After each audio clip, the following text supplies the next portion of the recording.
새벽 5시 30분, 도시가 아직 깊은 잠에 빠져있는 시간. 한서연의 집 거실은 심연처럼 적막했다. 김치냉장고가 돌아가는 웅웅거림도, 와이파이 공유기에 깜빡이는 불빛도 없었다. 심지어 창밖의 희미한 새벽빛조차 두꺼운 암막 커튼에 가로막혀 있었다.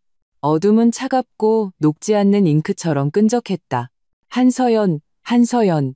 날카롭고 모진 고함이 정적을 갈랐다. 숨길 수 없는 분노와 짜증이 가득 담긴 목소리. 시어머니 김용자 여사였다. 안방문이 거칠게 열렸다.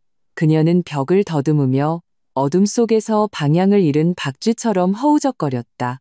목소리에는 잔뜩 심기가 불편한 기색이 역력했다. 이게 무슨 짓이야? 왜 난방이 꺼졌어? 우리 다 얼어 죽으라는 거야? 곧이어 다른 방문도 열렸다. 시누이 박지혜였다.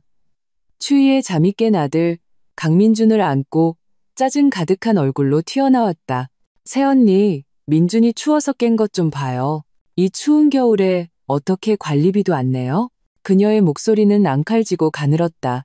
마치 서연이 자신을 위해 모든 것을 완벽하게 서비스해야 하는 가사도움이라도 되는 듯했다. 이 소란스러운 비난의 한가운데서 딸깍하는 가벼운 소리와 함께 서연의 방문이 열렸다. 문틈으로 서늘한 빗줄기가 새어나왔다. 그녀의 휴대폰 손전등 불빛이었다. 빗속에서 서연의 모습이 천천히 드러났다. 그녀는 시어머니나 시누이처럼 흐트러진 잠옷 차림의 낭패한 모습이 아니었다. 오히려 잘 재단된 오피스룩에 한치의 오차도 없는 정교한 화장을 하고 있었다. 머리는 깔끔하게 올려 묶어 마치 중요한 비즈니스 협상에 막 나서려는 사람처럼 단정하고 세련돼 보였다. 그녀는 이 어둡고 혼란스러운 거실과 전혀 어울리지 않았다. 서연의 시선이 놀란 시어머니와 짜증 가득한 시누이를 차분히 훑었다. 입가에는 심지어 희미하고 형식적인 미소까지 머금고 있었다. 난방이 꺼진 게 아니에요. 그녀의 목소리는 얼음처럼 차가웠지만 한 점의 흔들림도 없었다. 전기세, 수도세, 가스비, 그리고 두 분이 가장 애용하시는 인터넷 요금까지 모든 자동이체 계좌의 잔액이 어젯밤 12시 정각에 전부 영원이 됐어요. 서연은 잠시 말을 멈췄다가 가장 중요한 한마디를 덧붙였다. 그리고 다시 충전할 생각 없어요. 공기가 순간 얼어붙었다. 분노로 일그러진 김영자의 얼굴이 휴대폰 불빛 아래 유난히 흉측해 보였다. 그녀는 마치 미친 사람을 보듯 믿을 수 없다는 눈으로 서연을 노려봤다. 한서연, 너 지금 미쳤어? 이게 어디서 반항이야. 그녀는 당장이라도 달려들 기세였다. 서연을 갈기갈기 찢어버릴 듯한 험악한 분위기였다. 하지만 서연은 그저 살짝 몸을 틀어 그녀가 뿜어내는 침방울을 피했을 뿐 눈빛은 여전히 무서울 정도로 평온했다. 어머님, 그 말씀 이상하네요. 집안돈 관리는 계속 어머님이 하셨잖아요. 서연의 목소리는 크지 않았지만 한자 한자가 얼음 조약돌처럼 김영자의 심장에 밝혔다. 진우 씨 월급 한 푼도 빠짐없이 전부 어머님 통장으로 들어가잖아요. 지난 몇 년간 이 집의 쌀값, 반찬값, 공과금 어느 것 하나 제 월급으로 메꾸지 않은 게 있었나요? 그녀는 한 걸음 앞으로 다가섰다. 그녀의 움직임에 따라 불빛이 김영자의 경악하는 얼굴을 비췄다. 이제 저는 그저 마땅히 어머님이 지셨어야 할 책임을 돌려드리는 것뿐이에요. 서연은 오랫동안 준비해온 그 단어를 명확하게 내뱉었다. 진우 씨 월급이 바로 우리 집의 가계 공금이죠. 그 공금이 어머님 손에 있으니 이 모든 지출은 당연히 어머님이 하셔야죠. 너. 김영자는 이 논리에 어안이 벙벙했다. 평생을 억지와 고함으로 살아온 그녀가 이런 상황을 겪어본 적이 있었을까? 그때 부부 침실문도 열렸다. 남편 박진우가 헝클어진 머리를 하고 잠이 덜 깬 얼굴로 걸어 나왔다. 그는 눈앞의 대치 상황에 어리둥절했다. 그는 이유를 묻지도 어머니와 여동생의 얼굴 표정을 살피지도 않은 채 습관적으로 서연에게 화살을 돌렸다. 한서연, 이 새벽부터 또 무슨 소란이야? 그의 말투에는 짜증이 가득했다. 마치 서연이 철없는 아이라도 되는 듯했다. 당신 꼴이 이게 뭐야? 빨리 가서 관리비 내. 엄마랑 지혜도 여기 있는데 남들 보기 창피하게 왜 이래. 그 말은 얼음 조각이 밝힌 칼날처럼 정확하게 서연의 심장을 찔렀다. 그녀는 눈앞의 남자, 자신과 5년을 함께 동고동락한 남편을 바라봤다. 그의 얼굴에는 걱정도 궁금증도 없었다. 오직 상황을 무마하기 위해 자신을 향한 비난뿐이었다. 그의 세계에서는 그의 어머니와 여동생이 항상 옳았고 자신은 언제나 타협하고 양보하고 철들어야 하는 사람이었다. 서연의 마음속 마지막 온기가 그 순간 완전히 식어 얼음으로 변했다. 그녀는 더 이상 박진우와 언쟁할 가치조차 느끼지 못했다. 의미 없는 일이었다. 서연은 시선을 거두었다. 그 눈에는 더 이상 사랑이 없었다. 오직 낯선 사람을 보는 듯한 무관심만이 남아있었다. 그녀는 소파에 놓여있던 고가의 명품 통근 가방을 들고 하이힐을 신은 채 현관으로 향했다. 또각또각 하이힐 소리는 한 걸음 한 걸음이 이 비극적인 결혼 생활의 조종 격정을 울리는 듯했다. 박진우의 경악어린 시선 속에서 서연은 현관문을 열었다. 새벽에 찬 공기가 훅 끼쳐 들어와 그를 순간 정신 차리게 했다. 그녀는 뒤돌아보지 않고 뼛속까지 시린 한마디를 남겼다. 돈 관리하는 사람이 책임지세요. 듀. 현관문이 무겁게 닫히며 집안의 모든 저주와 소란을 차단했다. 쾅하는 거대한 소리는 마치 무거운 망치가 되어 모든 사람의 심장을 내리치는 듯했다. 집안의 욕설은 순간 멎었고 죽음과 같은 정적과 더욱 짙어진 어둠만이 남았다. 박진우는 그 자리에 얼어붙었다. 새벽에 찬 바람이 그를 스치자 혼란스럽던 머리가 조금은 맑아졌다. 그는 이해할 수 없었다. 언제나 온순하고 인내심 강하던 아내가 어떻게 갑자기 칼집에서 뽑아든 비수처럼 변해 자신을 속수무책으로 찔렀는지. 세상에, 미쳤어. 완전히 돌았어. 김영자의 비명이 얼어붙은 공기를 갈랐다. 그녀는 분노한 암사자처럼 어둠 속을 오갔다. 한 걸음 한 걸음이 분노의 북소리 같았다. 돈이 없어. 전기세, 수도세, 인터넷 요금 다 끊겼어. 저 천하의 몹쓸 년. 우리 가족 다 여기서 얼어 죽고 굶어 죽으라고 작정한 거야. 박지혜는 추워서 울기 시작한 아들 강민준을 안고 짜증스럽게 맞장구 쳤다. 엄마, 어떻게 좀 해봐요. 민준이 따뜻한 분유 먹어야 한단 말이에요. 내 휴대폰도 배터리 없어서 드라마도 못 보겠네. 이게 사는 거야? 김영자의 분노는 즉시 새로운 분출구를 찾았다. 그녀는 획 아들에게 돌아섰다. 박진우, 네가 얻은 마누라 꼴 좀 봐라. 내 엄마랑 내 동생이 저렇게 당하는 걸 그냥 보고만 있을 거야? 네가 남자 맞아? 박진우는 욕을 먹고 움찔하며 반사적으로 변명했다. 엄마, 제가 바로 전화해서 돌아오라고 할게요. 그는 휴대폰을 꺼내 희미한 화면빛에 의지해 서연의 번호를 찾았다. 하지만 전화를 거는 순간 수화기에서 들려온 것은 차가운 기계음이었다. 죄송합니다. 고객님께서 전화를 거신 번호는 현재 수신이 차단되어 있습니다. 박진우의 얼굴은 순식간에 돼지간처럼 시뻘개졌다. 김영자는 그 모습을 보고 더욱 화가 나 온몸을 부들부들 떨었다. 그녀는 소파로 달려가 어둠 속에서 마구잡이로 무언가를 찾았다. 마침내 겹겹이 싼 무언가를 찾아냈다. 한 겹 한 겹 벗겨내자 안에는 통장 몇 권과 낡고 작은 가계부가 들어있었다. 내려가. 내가 내고 말지. 어디 한번 보자고. 저 한서연년 없이 우리 집이 망하나. 김영자는 이를 악물었다. 한 글자 한 글자가 이빨 사이에서 쥐어짜내는 듯했다.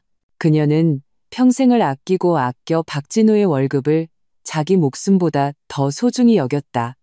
돈 한 푼 드나드는 것을 똑똑히 기억하고 있었다.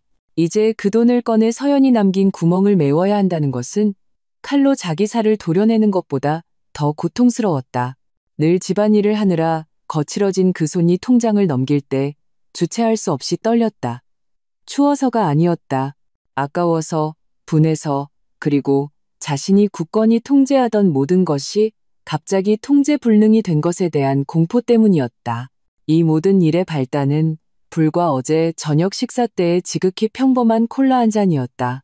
시간은 24시간 전으로 거슬러 올라간다. 식당의 조명은 따뜻하고 밝았다. 식탁 위에는 김이 모락모락 피어나는 음식들이 차려져 있었다. 서연은 막 다국적 화상회의를 마친 참이라 얼굴에 피곤한 기색이 있었지만 그래도 참을성 있게 각자에게 국을 떠주었다. 그녀가 새로 산 초슬림 노트북은 손이 닿는 식탁 의자에 놓여 있었다. 그 안에는 다음 분기 가장 중요한 프로젝트 기획안이 저장되어 있었다. 새언니, 이 노트북 되게 예쁘네요. 꽤 비쌌겠어요. 박지혜는 아들 강민준에게 반찬을 집어주며 무심하게 물었다. 눈빛에는 부러움과 계산적인 속내가 숨김없이 드러났다. 서연은 업무상 필요해서요 라며 담담하게 대꾸했다. 바로 그때 5살배기 강민준이 콜라가 가득 담긴 컵을 들고 거실과 식당 사이를 미친 듯이 뛰어다녔다. 입에서는 날카로운 괴성을 질렀다. 민준아, 뛰지 마, 넘어질라. 서연은 반사적으로 주의를 주었다. 하지만 김영자는 대수롭지 않다는 듯 웃었다. 애들은 다 그렇지 뭐. 활발한 게 좋은 거야. 우리 민준이 튼튼하잖아. 그 말이 채 끝나기도 전에 비극이 발생했다. 강민준이 비틀거리며 서연 쪽으로 넘어졌다. 그의 손에 들려있던 콜라 한 컵이 정확한 갈색 포물선을 그리며 은백색 노트북 위로 남김없이 쏟아졌다. 치지직하는 미세한 전류 소리와 함께 화면이 순식간에 꺼졌다. 공기는 그 순간 얼어붙었다. 짙은 갈색의 끈적한 액체가 키보드 틈새로 스며들어 정밀한 기기 내부로 한 방울씩 떨어졌다. 달콤하면서도 타는 듯한 기묘한 냄새가 퍼졌다. 서연의 심장도 꺼져버린 화면과 함께 나락으로 떨어졌다. 그녀는 자신의 피가 순간적으로 머리로 솟구치는 것을 느꼈고 귓가에서 윙윙거리는 소리가 들렸다. 하지만 예상했던 사과는 들려오지 않았다.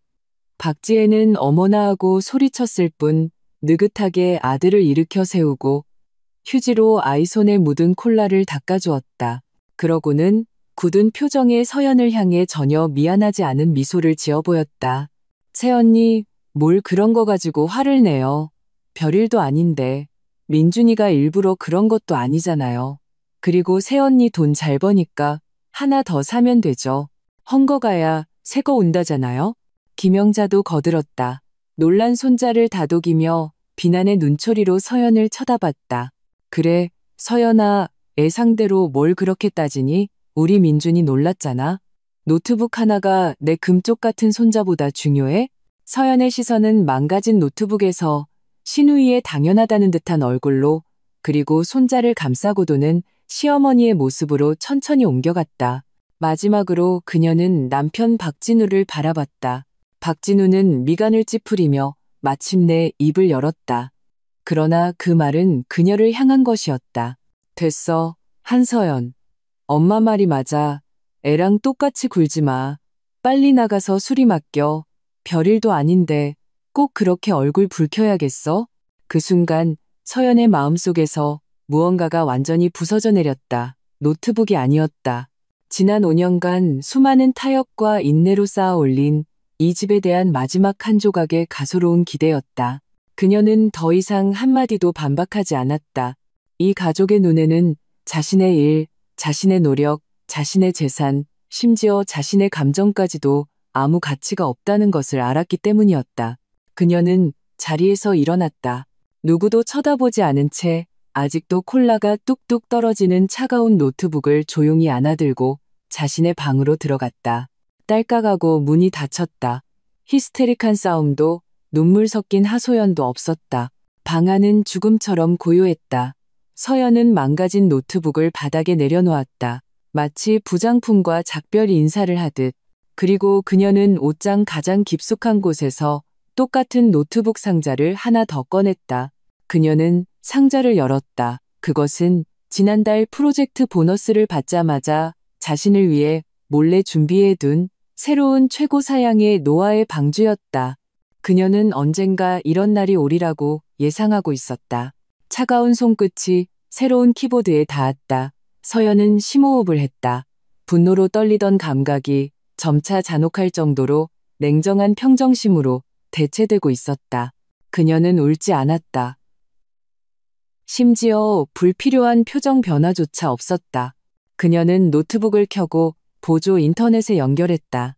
화면의 빛이 그녀의 차가운 눈동자에 비쳐 결연한 불꽃처럼 타올랐다. 그녀는 수많은 불면의 밤 동안 수백 번이나 시뮬레이션했던 계획을 실행하기 시작했다. 먼저 그녀는 모든 은행과 공과금 납부 사이트에 로그인했다. 자신의 명의로 연결된 모든 전기, 수도, 가스, 통신비 자동이체 약정을 하나씩 해지하고 승인을 취소했다. 화면에 뜨는 모든 확인 대화 상자는 그녀가 직접 서명하는 독립선언문과 같았다. 다음으로 그녀는 암호화된 문서를 열었다. 문서의 제목은 가족 기여도 내역서였다. 날짜, 이름, 항목, 금액, 5년 전 이 집에 시집온 첫날부터 그녀가 지불한 모든 관리비, 샀던 모든 쌀 한 포대, 냈던 모든 공과금, 심지어 시누이 아이에게 사준 분유 한 통, 시어머니에게 사준 옷 한 벌까지 모든 지출이 회계 프로그램에 의해 명확하게 기록되어 있었다. 뒤에는 상세한 비고와 전자 영수증 캡처까지 첨부되어 있었다. 이것은 수십 페이지에 달하는 청구서이자 차갑고 반박할 수 없는 철증이었다. 그녀는 싸우는 것이 아니었다. 청산하는 것이었다. 키보드를 두드리는 소리가 맑고 리드미컬하게 울렸다. 이 고요한 방 안에서 썩어가는 결혼 생활의 카운트다운을 알리는 소리처럼 들렸다. 그녀는 이 내역서를 박진우의 모든 월급 통장 거래 명세서, 그리고 김영자가 가계 공금을 관리했다는 증거와 함께 압축하여 암호화된 파일로 만들어 자신의 변호사 이메일로 전송했다. 이 모든 것을 끝내고 나서야 그녀는 가슴을 짓누르던 우라가 드디어 풀리는 것을 느꼈다. 창밖은 밤이 깊었지만 그녀의 세계에는 여명이 밝아오고 있었다. 저녁 7시, 현관문이 내던져지듯 열리며 쾅하는 거대한 소리를 냈다. 김영자는 화약 냄새를 머금은 회오리 바람처럼 달려들어왔다.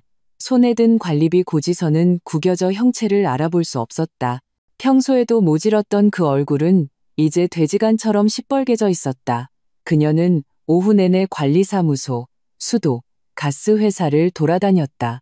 마치 광대처럼 많은 사람이 보는 앞에서 현금으로 모든 미납 요금을 납부했다. 사람들에게 둘러싸여 손가락질 당하고 동정적이면서도 경멸적인 시선을 받는 그 느낌은 그녀가 평생 쌓아온 은퇴한 공무원으로서의 체면을 산산조각냈다. 세상에 미쳤어. 완전히 돌았어. 김영자는 핸드백을 소파에 거칠게 내던졌다. 숨을 헐떡이며 가슴이 격렬하게 오르내렸다. 박지혜는 거실에서 다리를 꼬고 TV를 보며 해바라기 씨를 까먹고 있었다. 그 모습을 보자마자 재앙을 즐기는 듯한 표정으로 다가와 부추겼다. 엄마, 화 좀 풀어요. 저런 사람이랑 화내봤자 손해예요. 내가 보기에 새언니는 이제 자기가 없으면 이 집이 안 돌아가는 줄 아나 봐요. 지가 무슨 보살이라도 되는 줄 알아. 김영자의 목소리는 날카롭고 귀에 거슬렸다. 원망 가득한 눈빛으로 굳게 닫힌 방문을 쏘아보았다. 내가 똑똑히 말해두는데 이 집은 아직 저 외갓 것이 주인 행세할 곳이 아니야. 서연의 방문은 방음이 잘 되었지만 김영자의 쩌렁쩌렁한 목소리는 신라처럼 스며들어왔다. 그녀는 못 들은 척 그저 손목시계를 한번 쳐다봤다. 시간이 거의 다 되었다. 일어나 문을 열었다. 거실에서는 모녀의 연기가 계속되고 있었다. 서연의 모습이 문가에 나타나자 모든 소음이 멎었다. 김영자와 박지혜의 시선이 독이 든 칼날처럼 일제히 서연에게 향했다. 서연의 시선이 거실을 훑었다. 원래 현관에 있던 그녀의 부드러운 실내화가 보이지 않았다. 그 자리에는 의심스러운 무릉덩이가 작게 고여 있었다. 그녀는 무표정하게 그곳을 피해 맨발로 식당으로 향했다. 식탁 위에는 갈비찜, 된장찌개 등 박진우가 좋아하는 음식들이 차려져 있었다. 하지만 그녀의 자리에는 차갑게 식어 덩어리진 흰쌀밥 한 공기만이 덩그러니 놓여 있었다. 박지혜는 팔짱을 낀 채 구경하는 듯한 말투로 느긋하게 입을 열었다. 새언니, 지란 모든 걸 우리랑 그렇게 똑 부러지게 계산하기 좋아하니까 이 그릇이며 수저, 기름, 소금, 간장 다 우리 박씨 집안 거잖아요. 염치 없이 공짜로 먹진 않겠죠? 이 흰밥 한 그릇은 우리가 자비심으로 하사하는 거예요. 김영자는 코웃음을 치며 박지혜를 끌어당겨 자리에 앉혔다. 수저를 들며 행동으로 서연을 완전히 고립시키겠다는 의지를 보였다. 공기 중에는 소리 없는 전쟁의 기운이 감돌았다. 그러나 예상했던 서연의 분노하거나 서러워하는 표정은 전혀 나타나지 않았다. 그녀는 눈썹 하나 까딱하지 않고 그저 그 흰밥 그릇을 덤덤하게 쳐다봤다. 눈빛은 깊은 가을 호수처럼 평온했다. 그리고 김영자와 박지혜의 경악 어린 시선 속에서 서연은 방으로 돌아갔다. 저 싸가지 없는 년 표정 좀 봐. 누구 보라고 저래? 김영자는 화가 나 식탁을 쳤다. 그 말이 채 끝나기도 전에 서연이 다시 나왔다. 그녀의 손에는 작고 세련된 새 전기 포트가 들려 있었고 다른 손에는 정교하게 포장된 즉석 헛거 세트가 있었다. 서연은 아무렇지 않게 식당의 빈 콘센트로 다가가 전원을 꽂고 포장을 뜯었다.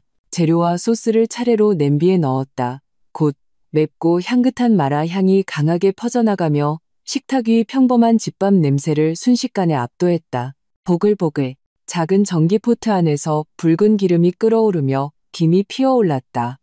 서연은 유유자적하게 자기 자리에 앉아 휴대폰으로 영상을 보며 자신만의 저녁 식사를 기다렸다. 그 여유롭고 편안한 모습은 마치 저기로 가득한 전쟁터가 아니라 분위기 좋은 고급 식당에 와 있는 듯했다. 김영자와 박지혜의 얼굴은 순식간에 허거 냄비 바닥보다 더 어두워졌다. 그들이 공들여 계획한 모욕은 마치 강력한 펀치를 날렸지만 푹신한 손뭉치에 맞은 것처럼 상대에게는 아무런 상처도 주지 못하고 오히려 자신들의 손목만 뻐근하게 만들었다. 박지혜는 손에 든 젓가락을 거의 부러뜨릴 뻔했다. 허거의 향기가 콧 속으로 파고들어 뱃속의 식탐을 자극했다. 자신의 그릇에 담긴 갈비찜과 비교하니 갑자기 맛이 없어 보였다. 밤 9시 박진우가 드디어 피곤한 몸을 이끌고 집에 돌아왔다. 문을 열자마자 그는 집안의 기묘한 분위기를 감지했다. 어머니와 여동생은 소파에 앉아 있었는데 표정이 하나같이 굳어 있었다. 식당 구석에서는 서연이 조용히 작은 냄비를 정리하고 있었다. 공기 중에는 아직 허거의 잔향이 남아 있었다. 이게 다들 왜 이래? 박진우의 목소리에는 조심스러움이 묻어났다. 김영자는 아들을 보자마자 억눌렸던 서러움이 터져나오며 즉시 울며 하소연하기 시작했다. 진우야, 이제야 왔구나. 네가 더 늦었으면 이 엄마는 네 마누라한테 맞아 죽었을 거다. 박지혜도 즉시 기름을 부었다. 낮에 서연이 얼마나 몰인정하게 굴었는지, 얼마나 아나무인으로 혼자만 맛있는 걸 해먹었는지 과장해서 설명했다. 박진우는 머리가 지끈거렸다. 그는 이런 가정불화를 처리하는 것을 가장 싫어했다. 그는 손을 저어 어머니와 여동생을 먼저 방으로 들여보내고 서연 곁으로 다가갔다. 목소리를 낮춰 거의 애원하는 듯한 말투로 말했다. 서연아, 꼭 이렇게까지 해야겠어? 엄마는 연세도 있으시고 성격이 원래 저렇잖아. 당신이 좀 참아주면 안 돼? 그리고 지혜, 걔도 애 데리고 사는 게 쉽지 않아. 그냥 불쌍하다 생각하고 넘어가줘. 서연은 하던 일을 멈추고 천천히 고개를 들었다. 그녀의 시선은 맑고 차가웠다. 마치 엑스레이처럼 박진우를 똑바로 쏘아보며 그의 살갗을 뚫고 뼛속의 비겁함과 이기심을 꿰뚫어보는 듯했다. 이것은 그녀가 그에게 처음으로 보내는 그 어떤 온기도 없는 심판의 눈빛이었다. 박진우는 그 시선에 속이 뜨끔해져 뒷말을 잇지 못했다. 박진우 씨, 서연의 목소리는 아주 낮았지만 수많은 가느다란 얼음 바늘처럼 박진우의 귓속을 파고들었다.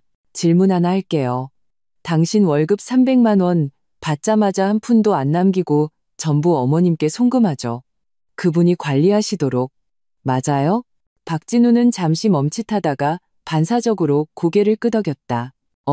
원래 다 그랬잖아. 내 월급은 500만 원이에요. 서연은 계속해서 말했다. 말투에는 조금의 감정 기복도 없이 마치 재무보고서를 읽는 듯했다. 나는 우리 두 사람의 주택담보대출을 갚아야 해요. 한 달에 250만 원. 이 집의 모든 공과금, 관리비, 인터넷 요금을 내야 해요. 한 달에 대략 30만 원. 장을 보고 생필품을 사야 해요. 한 달에 최소 80만 원. 그리고 때때로 당신 여동생 아이에게 분유나 장난감을 사주고 어머님께 옷이나 영양제를 사드려야 하죠. 이건 계산도 안 했어요. 그녀의 시선이 박진우의 얼굴을 샅샅이 훑었다. 입가에는 극도의 조롱이 담긴 미소가 걸렸다. 이제 말해봐요. 당신 여동생네 식구 3명이 내가 첫 계약금을 내고 아직도 대출금을 갚고 있는 이 집에서 몇 년째 살면서 내 것을 먹고 내 것을 쓰면서 심지어 내가 돈 버는 도구까지 망가뜨렸어요. 당신은 이걸 쉽지 않다고 말하는군요. 그런데 나는 내 월급으로 당신을 먹여 살리고 당신 엄마를 먹여 살리고 당신 여동생네 가족 전부를 먹여 살리고 있어요. 이게 공평하다고 생각해요? 연이은 질문, 한 글자 한 글자가 총알처럼 박진우의 가장 위선적이고 마주하기 싫은 약점을 정확히 꿰뚫었다. 그는 입을 벌렸지만 목구멍에 솜이 틀어막힌 듯 한마디도 내뱉지 못했다. 그 숫자들은 명확하고 차갑고 잔인했다. 그가 늘 우리는 가족이잖아라는 변명으로 덮어왔던 진실을 갈기갈기 찢어버렸다. 그의 얼굴은 불그락푸르락했고 이마에는 식은땀이 송골송골 맺혔다. 한참 후 서연의 그 차가운 시선 아래 박진우는 마침내 이빨 사이로 힘없는 한마디를 쥐어짰다. 하지만 우리는 가족이잖아. 가족끼리 뭘 그렇게 따져. 그 말이 떨어지는 순간 서연은 웃었다. 그 웃음에는 더 이상 예전의 온화함이나 인내가 없었다. 오직 끝없는 슬픔과 완전한 결의만이 남아있었다. 그녀는 알았다. 이 남자는 뼛속까지 썩었다는 것을, 구제불능이라는 것을. 그 힘없는 우리는 가족이잖아 라는 말은 서투른 주문처럼 어떤 균열도 메우지 못하고 오히려 공기 중에 팽팽한 긴장감을 완전히 끊어버렸다. 서연의 얼굴에 떠오른 그 슬프고 결연한 미소는 박진우의 눈에 그 어떤 분노의 질책보다 더 섬뜩하게 느껴졌다. 그날 밤 아무도 편히 잠들지 못했다. 다음 날은 주말이었다. 억압적인 정적이 온 집안을 뒤덮었다. 폭풍우가 오기 전의 바다처럼 겉으로는 평온해 보이지만 속으로는 거센 압류가 들끓고 있었다. 박지혜는 소파에 파묻혀 휴대폰 화면을 빠르게 넘기고 있었다. 명품 사진들이 스쳐 지나갔고 그녀의 눈에서는 탐욕이 넘쳐흐를 듯했다. 문득 그녀의 눈이 반짝였다. 그녀는 부엌에서 물을 따라 나오는 서연에게 휴대폰 화면을 들이밀었다. 새언니, 이 가방 좀 봐요. 샤넬 올해 신상이래요. 너무 예쁘죠? 이번 주말에 저랑 신세계 백화점 같이 가주면 안 돼요? 박지혜의 말투에는 당연하다는 듯한 친근함이 묻어 있었다.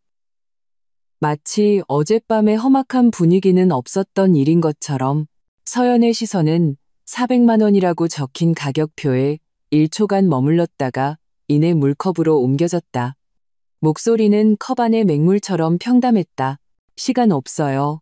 박지혜의 얼굴에서 미소가 굳었다가 이내 다시 달라붙었다. 긴 목소리로 애교를 부리기 시작했다. 에이, 새언니, 너무 빡빡하게 굴지 말고요. 하나만 사줘요. 네? 오빠 월급 통장 어차피 엄마한테 있잖아요. 엄마는 옛날 사람이라 이런 거 사줄 생각도 안 한단 말이에요. 새언니가 우리 집에서 제일 통 크고 저 제일 예뻐하잖아요. 이 말은 한 글자 한 글자가 꿀로 발라져 있었지만 속에는 맹독이 묻은 갈고리가 숨겨져 있었다. 서연은 부드럽게 팔을 빼내 그녀의 손길을 피했다.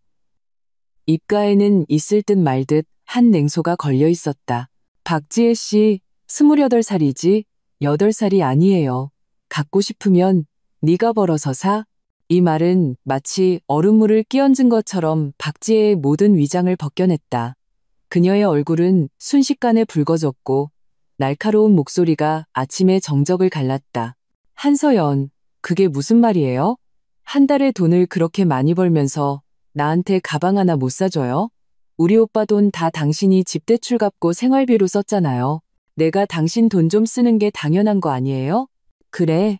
옆에서 귀를 쫑긋 세우고 엿듣고 있던 김영자가 즉시 방에서 뛰쳐나왔다. 마치 병아리를 지키려는 암탉처럼 허리에 손을 얹고 침을 튀겼다. 한서연, 내가 경고하는데 네가 돈 좀 번다고 잘난 척하지 마.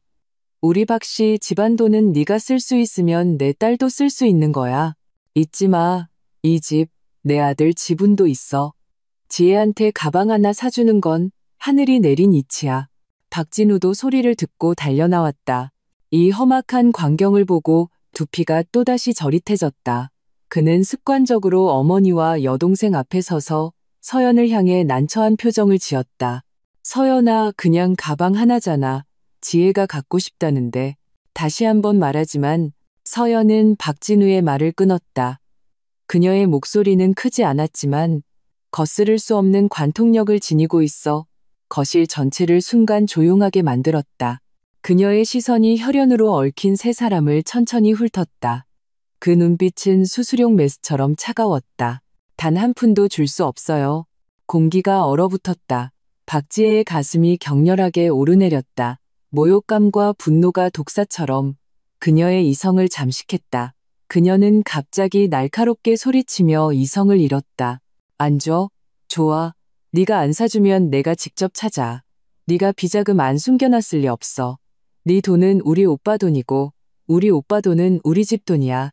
말이 끝나기 무섭게 박지혜는 통제불능의 야수처럼 서연과 박진우의 침실로 맹렬히 돌진했다. 박지혜, 너 미쳤어. 서연은 낮게 외치며 얼굴색이 변했다. 즉시 몸을 돌려 뒤를 쫓았다. 박진우와 김영자는 모두 얼어붙었다. 누구도 박지혜가 이렇게 미친 짓을 할 줄은 예상하지 못했다. 서연이 방으로 뛰어 들어갔을 때 박지혜는 이미 화장대 앞으로 달려가 서연이 평소에 쓰던 핸드백을 움켜쥐고 미친 듯이 지퍼를 열려고 하고 있었다. 내놔. 서연은 달려들어 가방의 다른 쪽 끝을 잡았다. 두 여자는 순식간에 서로를 잡아당기기 시작했다. 이거나, 이건 우리 오빠 돈으로 산 거야. 안에 있는 건 다 우리 박씨 집안 거야.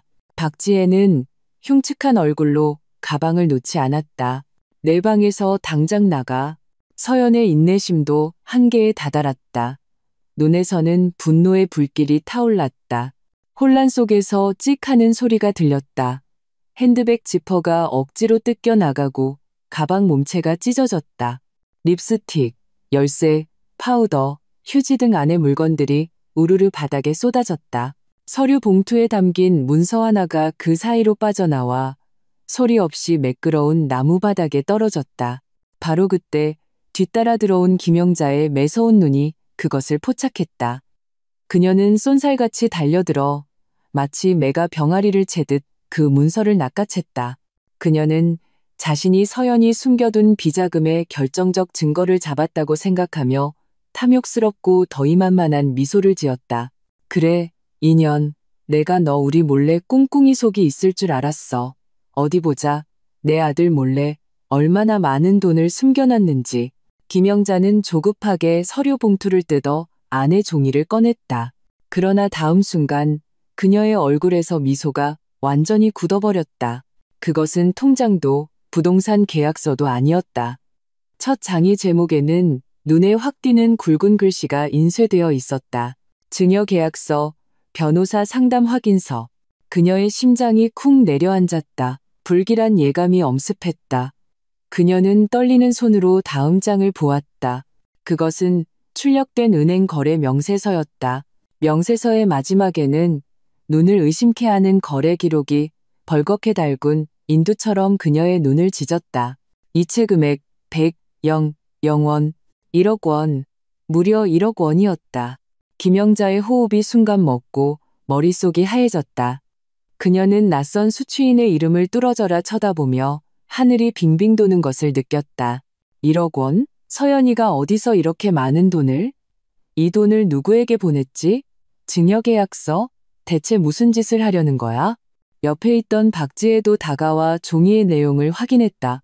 그녀의 얼굴에서 광기가 순식간에 사라지고 대신 창백함과 망연자실함이 자리 잡았다. 거대하고 형언할 수 없는 공포가 보이지 않는 그물처럼 순식간에 김영자와 박지혜의 심장을 올감했다.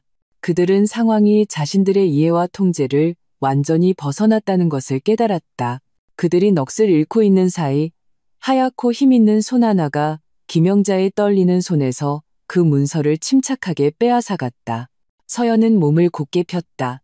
바닥에 주저앉은 시어머니와 시누이를 내려다보는 그녀의 그림자가 그들을 완전히 뒤덮었다. 그녀는 문서를 다시 봉투에 넣고 위에 먼지를 가볍게 털어냈다. 우아하지만 숨막히는 압박감이 느껴지는 동작이었다. 그녀의 시선은 김영자와 박지혜의 공포에 질린 얼굴을 서리처럼 차갑게 훑었다. 붉은 입술이 살짝 열리며 시베리아의 한파보다 더 뼛속 시린 말이 흘러나왔다. 이건 시작에 불과해요. 거실의 공기는 이건 시작에 불과해요 라는 그 한마디에 얼음 조각처럼 얼어붙었다. 모든 먼지 한 톨까지 허공에 멈춰선 듯했다. 김영자는 바닥에 주저앉아 온몸의 마지막 힘까지 다 빠져나간 채였다. 오직 눈알만이 극도의 공포로 미친 듯이 굴러갈 뿐이었다. 1억 원, 증여, 계약서, 변호사. 이 세 단어는 넘을 수 없는 세계의 거대한 산처럼 그녀의 심장을 짓눌러 숨쉬는 것조차 사치가 되었다. 옆에 있던 박지혜는 더욱 안색이 창백해져 입술을 달싹이며 한마디도 내뱉지 못했다. 그녀가 자랑하던 억지와 떼쓰기는 차가운 법률과 천문학적인 숫자 앞에서 창호지처럼 연약하게 찢겨나갔다. 박진우는 그 자리에 둔한 목각인형처럼 서 있었다. 뇌의 톱니바퀴가 이 갑작스러운 변화에 걸려 과부하 걸린 듯 삐걱거리는 소리를 냈다. 그는 넉나간 어머니와 여동생을 보다가 익숙하면서도 낯선 아내를 보았다. 서연의 얼굴은 여전히 그가 몇 년 동안 봐온 그 얼굴이었지만 지금 그 얼굴에는 그가 한 번도 본 적 없는 서리가 내려앉아 있었다. 그 맑은 눈동자에는 더 이상 예전의 온화함이나 인내가 없었다. 오직 끝을 알 수 없는 냉담함만이 남아 있었다. 마치 해가 들지 않는 극지의 빙해 같았다. 서연아, 이게 어떻게 된 거야? 무슨 1억 원? 무슨 변호사? 박진우의 목소리는 건조하고 갈라져 있었고 그 자신도 눈치채지 못한 떨림이 묻어 있었다. 서연은 그에게 대답하지 않았다. 심지어 눈길 한번 주는 것조차 귀찮다는 듯했다. 그녀는 그저 발걸음을 옮겨 주저앉은 시어머니와 시누이를 지나쳐 침실로 돌아갔다. 쾅하는 소리와 함께 문이 닫혔다. 그 문소리는 무거운 망치가 되어 박씨 집안 세 사람의 심장을 강타했다. 오빠, 박지혜가 가장 먼저 정신을 차렸다. 그녀는 허둥지둥 기어가 박진우의 다리를 붙잡고 그의 바짓가랑이를 필사적으로 움켜쥐었다. 목소리는 날카롭고 공포에 차 있었다. 들었어? 1억 원을 빼돌렸다고. 변호사를 만나서 우리 집 재산을 다 빼돌리려는 거야. 김영자도 마치 강심제를 맞은 것처럼 벌떡 일어났다. 마른 나뭇가지 같은 손가락이 박진우의 코앞까지 닿을 듯했다. 목소리는 한밤중의 비명처럼 처절했다. 박진우, 이 쓸모없는 놈아. 아직도 멍하니 뭐해. 내 마누라가 돈 싸들고 튀게 생겼다고. 그녀는 무언가 생각난 듯 얼굴이 더욱 흉측하게 일그러졌다. 알겠다. 이제 다 알겠어. 전현 밖에 딴 놈이 있는 게 틀림없어. 그 돈 받은 놈이 바로 그 놈일 거야. 그래, 한서연, 이 천하의 몹쓸 년. 우리 집에서 먹고 자면서 감히 밖에서 바람을 피워 우리 박씨 집안 재산을 빼돌려. 이 악독한 추측은 번개처럼 박진우의 혼란스러운 머릿속을 갈랐다. 그래, 그게 틀림없어. 서연의 월급은 그가 잘 알고 있었다. 일상적인 지출을 제외하면 그렇게 많은 돈을 모을 수 없었다. 이 돈의 출처는 불분명하고 낯선 남자에게 증여하려 하고 변호사까지 만났다. 모든 단서가 하나로 맞춰지며 그가 숨쉴 수 없는 진실을 그려냈다. 배신, 거대한 모욕감과 분노가 화산처럼 그의 가슴에서 폭발했다. 그의 얼굴은 순식간에 돼지간처럼 시뻘개졌고 관자놀이의 혈관이 툭툭 튀었다. 한서연, 당장 나와. 나와서 똑똑히 말해. 박진우는 소리치며 달려가 침실 문고리를 미친 듯이 돌렸다. 딸깍딸깍. 문은 안에서 잠겨 있었다. 이것이 박진우의 모든 분노에 불을 붙였다. 미쳤어. 세상에, 미쳤어. 이 집에서 감히 방문을 잠가? 김영자는 옆에서 소리치며 펄쩍펄쩍 뛰었다. 박진우, 부서. 문 부숴버려. 오늘 전현 입에서 똑똑히 들어야겠어. 그러나 그들이 밖에서 아무리 고함을 치고 문을 두드려도 침실 안은 시종일관 죽음처럼 고요했다. 서연은 마치 그 공간에서 사라져버린 듯했다.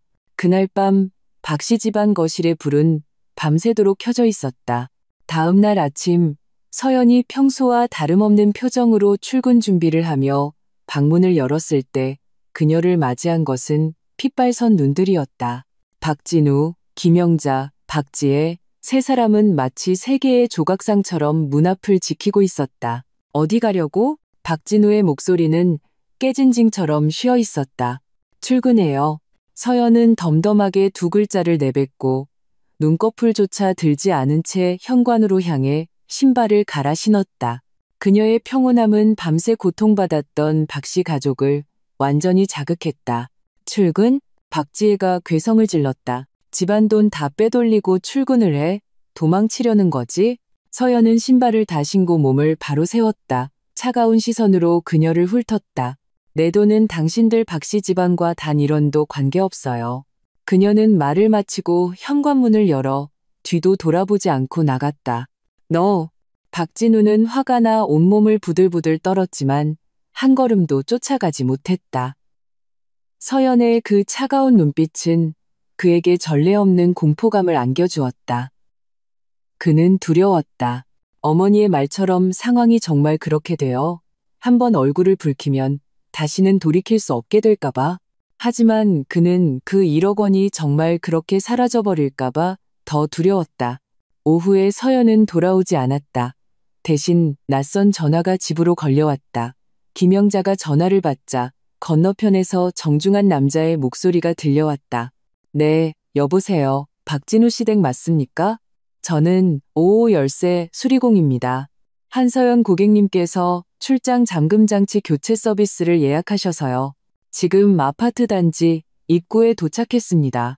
잠금장치 교체? 김영자의 머리가 윙하고 울리며 터질 것 같았다. 몇 분 후 작업복을 입은 열쇠 수리공이 박씨 집안 세 사람의 불안한 시선 속에서 서연의 안내를 받아 집으로 들어왔다. 서연은 말없이 침실 문을 가리키며 열쇠 수리공에게 말했다. 기사님, 이 잠금 장치를 교체해 주세요. 네가 감히. 김영자는 격분한 암사자처럼 맹렬히 달려들어 두 팔을 벌려 문 앞을 막아섰다. 여긴 내 아들 방이야. 누가 손대기만 해봐. 열쇠 수리공은 난처한 표정으로 하던 일을 멈췄다. 서연의 얼굴에는 조금의 동요도 없었다. 그녀는 그저 가방에서 휴대폰을 꺼내 모든 사람이 보는 앞에서 화면을 가볍게 터치했다. 화면이 켜지자 선명하게 112 다이얼 화면이 나타났다. 그녀의 목소리는 맑고 차갑게 조용한 거실에 울려 퍼졌다. 법에 따르면 누구도 타인의 주거에 강제로 침입할 수 없습니다. 이 방은 제 합법적인 사적 공간입니다. 당신은 지금 제 신체의 자유를 제한하고 제 사유재산을 보호하는 것을 방해하고 있습니다. 3초의 시간을 드리죠. 비키세요. 3, 2. 그녀의 손가락은 이미 통화 버튼 위에 떠 있었다. 김영자는 그 번쩍이는 휴대폰 화면과 한 점의 감정도 없는 서연의 눈을 보았다. 한기가 발바닥에서부터 정수리까지 치솟았다. 그녀는 만약 자신이 한마디만 더 한다면 서연이 정말로 그 버튼을 눌러 경찰을 부를 것이라는데 의심의 여지가 없었다. 경찰이 이 집안일에 개입하게 된다면 자신의 이 늙은 체면은 어찌 될 것인가. 김영자의 몸이 통제 불능으로 굳어버렸다. 그 기세등등하던 기행이 순식간에 꺼져버렸다. 그녀는 그저 눈을 뜬 채 서연이 열쇠 수리공을 데리고 그 침실로 들어가는 것을 지켜볼 수밖에 없었다. 곧 방 안에서 지지직하는 전동 드릴 소리가 들려왔다. 그 소리는 날카로운 드릴이 되어 한 번 한 번 박진우의 심장을, 김영자의 체면을, 박씨 집안의 자존심을 뚫는 듯했다. 열쇠 수리공이 교체된 낡은 잠금 장치를 들고 나왔을 때 박진우의 이성도 완전히 끊어졌다. 그는 서연을 뚫어져라 쳐다봤다. 두 눈은 핏발이 서 막다른 길에 몰린 짐승 같았다. 한서연, 너 대체 뭘 하려는 거야? 서연은 그를 상대하지 않았다.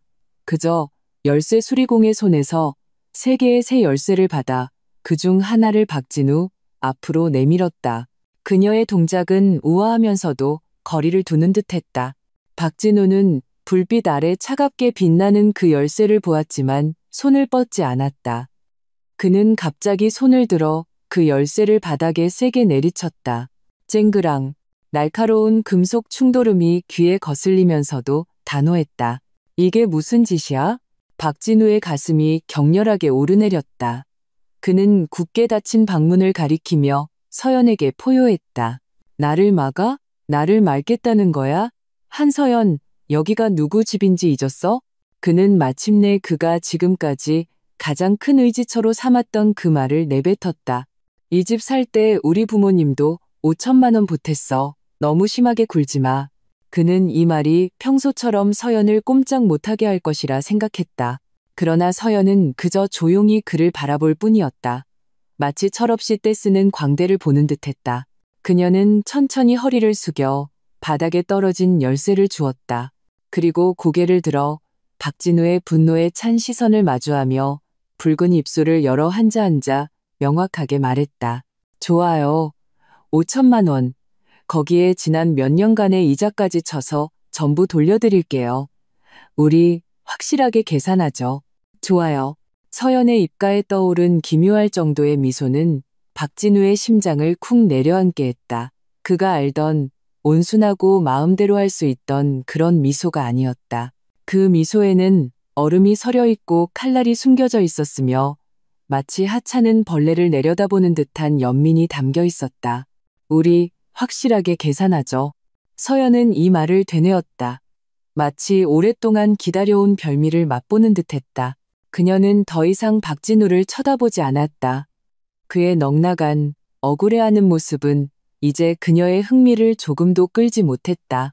그녀는 몸을 돌려 방금 새 잠금 장치로 교체된 침실문으로 향했다.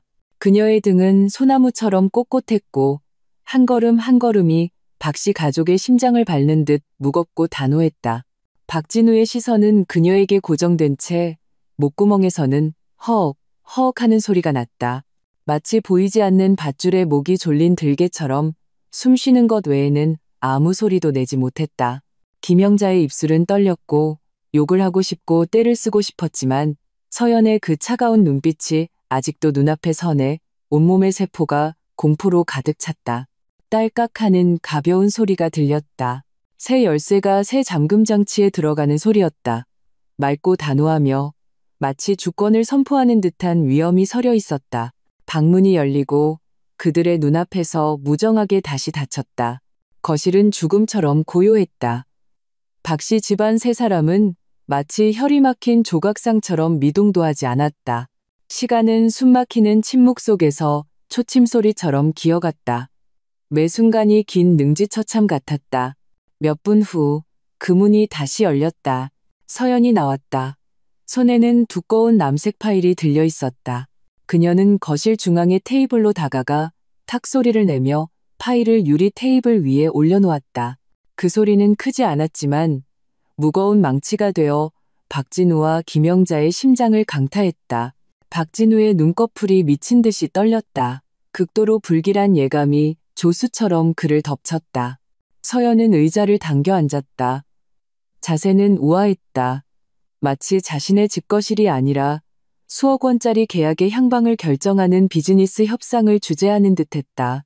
그녀의 길고 가는 손가락이 파일에 첫 장을 넘겼다. 계산을 원하셨으니 우리 하나하나 차근차근 계산해보죠. 그녀의 목소리는 이전의 차가움 대신 기묘한 온화함이 묻어 있었다. 마치 수술용 메스가 피부를 가르기 전 의사의 마지막 위로 같았다. 이 아파트 5년 전에 구입했고 총 매매가 8억 원. 계약금 및 중도금 3억 원이었죠. 서연의 시선이 종이에서 천천히 올라와 이미 하얗게 질리기 시작한 김영자의 늙은 얼굴을 스쳐 지나갔다. 제가 2억 5천만 원을 냈어요. 그중 1억 원은 제 결혼 전 개인 예금이었고 은행 거래 내역이 증거로 있어요.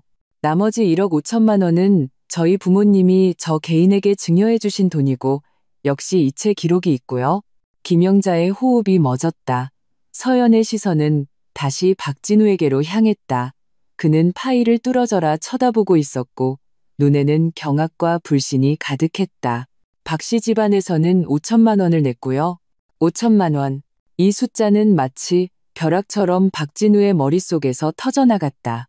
그는 지금까지 어머니로부터 이 신혼집을 위해 집안의 모든 것을 쏟아부었고 큰 힘을 보탰다고 들어왔다. 그는 그것을 이 결혼 생활에서 자신의 가장 큰 자부심이자 미천으로 여겨왔다. 하지만 지금 서연은 가장 평온한 말투로 그에게 알려주고 있었다. 그의 모든 자부심은 총 매매가의 6.25%에 불과했다는 것을. 결혼 후 지금까지 총 60개월 동안 주택담보대출 원리금은 매월 250만 원, 총 1억 5천만 원. 이 돈은 단 한 푼도 빠짐없이 제 월급 통장에서 자동이체되었고 연체된 적이 단 한 번도 없어요. 서연은 한 장을 넘겨 다른 은행 거래 명세서를 손가락으로 가리켰다. 박진우 씨, 당신의 월급은 5년간 세후 총 수입이 약 1억 2천만 원. 매번 월급날 당일 정확하게 김영자 여사님 개인 계좌로 이체되었죠. 이 5년 동안 당신은 이 집을 위해, 이 가정을 위해 단 1원도 지불한 적이 없어요. 아니야. 그럴 리 없어. 너 거짓말하는 거지? 김영자는 마침내 충격에서 벗어나 자신의 목소리를 되찾았다. 필사적으로 소리쳤다. 네가 쓴 돈이 우리 집 돈이지. 네가 내 아들이랑 결혼했으면 내 모든 건 박씨 집안 거야. 아, 그래요? 서연은 눈썹을 치켜 올렸다. 얼굴에는 심지어였고 조롱 섞인 미소까지 떠올랐다. 그렇다면 우리 더 확실하게 계산해보죠. 그녀는 다시 서류를 넘겼다. 차라락 하는 소리가 고요함 속에서 유난히 귀에 거슬렸다. 당신 딸 박지혜, 사위, 그리고 손자 강민준. 당신 집에서 3년 내내 공짜로 먹고 살았죠. 이 아파트 단지 최소 원룸 월세 80만 원으로 계산하면 3년이면 880만 원. 수도, 전기, 가스, 인터넷, 관리비, 평균 자바월 30만 원으로 계산하면 3년이면 80만 원. 식비, 사내 진미는 빼고 가장 기본적인 생활 수준으로 1인당 하루 1만 5천 원으로 계산하면 그들 가족 3명, 3년이면 927만 5천 원이에요. 서연의 손가락 끝이 마지막 숫자를 가볍게 두드렸다. 그녀는 고개를 들었다. 그 맑은 눈동자는 두 개의 날카로운 수수용 메스처럼 박씨 집안의 마지막 체면을 갈기갈기 찢어버렸다. 김영자 여사님, 이것들을 다 합치면 887만 5천 원이에요. 제가 지난 3년간 그들이 쓴 휴지, 샴푸, 바디워시는 계산도 안 했고 강민준에게 사준 간식, 장난감, 옷값도 계산 안 했어요. 말해보세요. 서연의 목소리는 한자 골수를 파먹는 듯했다. 당신네가 낸 5천만 원으로 이 빚을 갚고 나면 얼마가 남죠? 그 남은 돈으로 지난 5년간의 은행 이자를 낼 수나 있을까요? 이자. 이 두 글자는 벌겋게 달군 쇠꼬챙이처럼 김영자의 고막을 찔렀다. 그녀의 가슴이 격렬하게 오르내렸고 혼탁한 눈동자에는 핏발이 가득 섰다. 그녀는 서연을 산채로 잡아먹을 듯이 노려봤다. 공기는 마치 젤리처럼 굳어 숨막히게 끈적였다. 박진우는 넋이 나갔고 김영자는 잿빛 얼굴이 되었다. 그 남색 파일은 테이블 위에 조용히 놓여 있었다. 마치 차가운 묘비처럼 그들의 과거 모든 당당함을 묻어버린 채 너. 김영자의 목구멍에서 바람 빠진 풍선 같은 소리가 새어나왔다. 그녀가 서연을 가리키는 손은 극도의 분노로 심하게 떨려 방향을 잡지 못했다. 그녀는 반박하고 싶고 저주하고 싶고 서연의 얼굴에 떠오른 그 빌어먹을 평온함을 찢어버리고 싶었다. 하지만 그 숫자들, 그 흰 종이 위에 검은 글씨로 된 증거들은 거대한 산처럼 그녀를 짓눌러 숨도 제대로 쉴 수 없게 했다. 187만 5천 원. 이 숫자는 그녀가 자랑스러워하던 5천만 원을 훌쩍 뛰어넘었다. 서연은 자잘한 지출이나 지난 5년간의 화폐 가치, 하락, 심지어 그 계약금이 재테크에 사용되었을 경우 발생했을 수익조차 계산하지 않았다. 그녀가 자랑스러워하던 희생은 서연의 장부 앞에서 우스갯소리가 되어버렸다. 절망과 모욕감이 두 마리의 독사처럼 그녀의 이성을 미친 듯이 물어뜯었다. 갑자기 김영자는 물에 빠진 사람이 마지막 지푸라기라도 잡듯 눈에 광적인 빛을 터뜨렸다. 하하하하. 그녀는 건조하고 날카로운 웃음소리를 냈다. 그 웃음은 조용한 거실에 울려 퍼져 유난히 섬뜩하게 들렸다. 네가 돈을 더 냈다고 쳐. 그래서 뭐. 김영자는 갑자기 허벅지를 탁 치며 온 힘을 다해 소리쳤다. 목소리는 날카롭게 변조되어 있었다. 한서연, 잊지 마. 등기부등본에 누구 이름이 적혀 있는지. 거기엔 너랑 박진우 두 사람 이름이 똑똑히 적혀 있어. 이 집은 우리 박씨 집안 거야. 네가 돈을 냈어도 그건 우리 집안의 공동 재산이라고. 이 말은 마치 강심제처럼 거의 무너져 내리던 박진우의 몸에 주입되었다.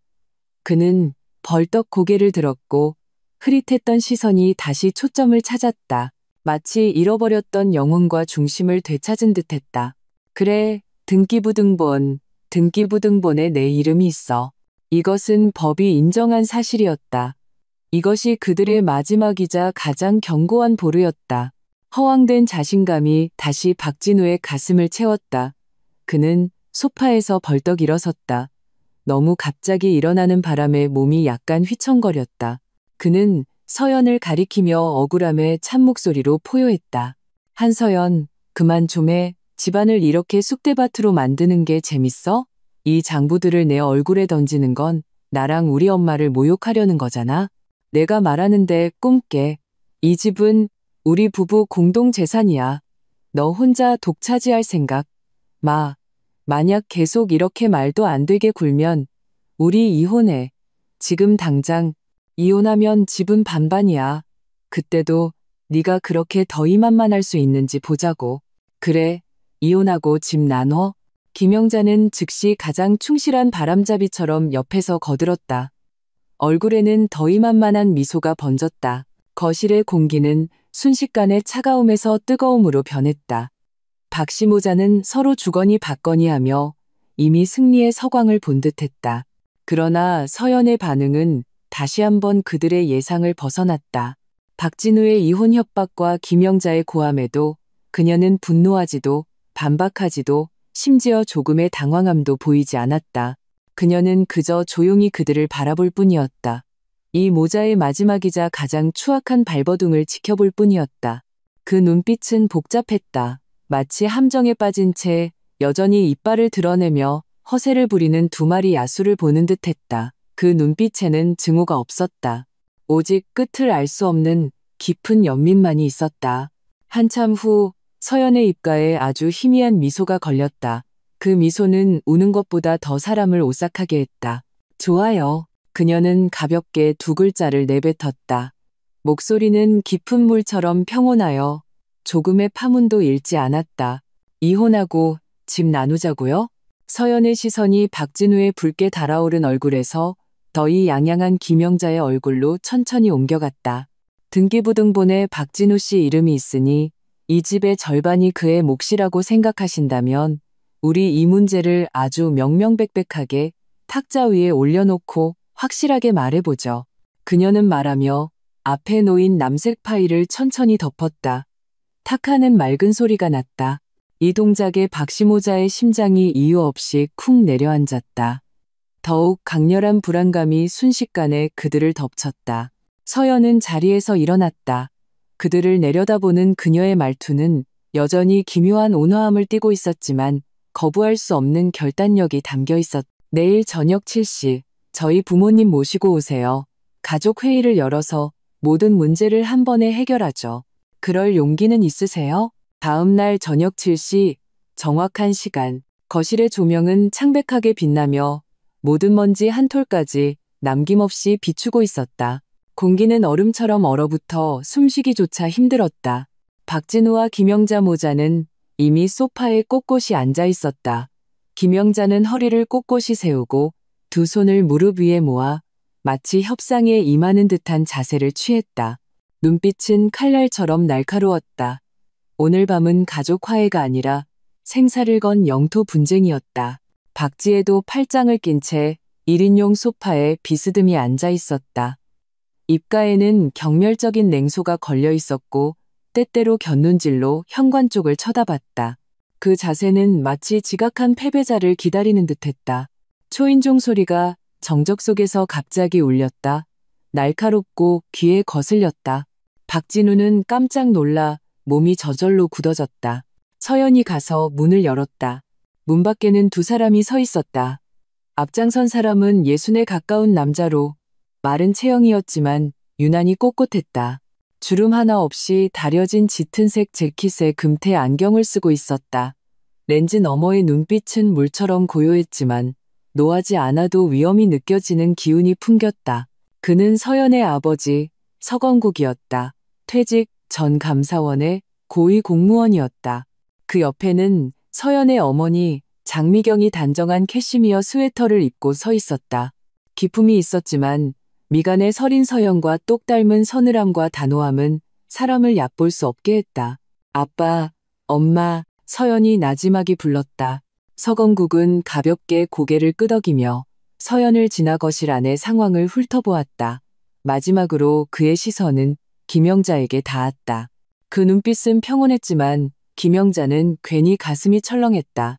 장미경은 딸의 차가운 손을 안타깝게 잡으며 눈빛으로 조용한 지지를 보냈다. 어머, 사돈어른, 사부인, 오셨어요? 어서 앉으세요, 어서요. 김영자는 즉시 웃지 않는 얼굴로 열정적인 표정을 지으며 자리에서 일어났다. 그 위선적인 예의는 차가운 공기 속에서 유난히 우스꽝스러웠다.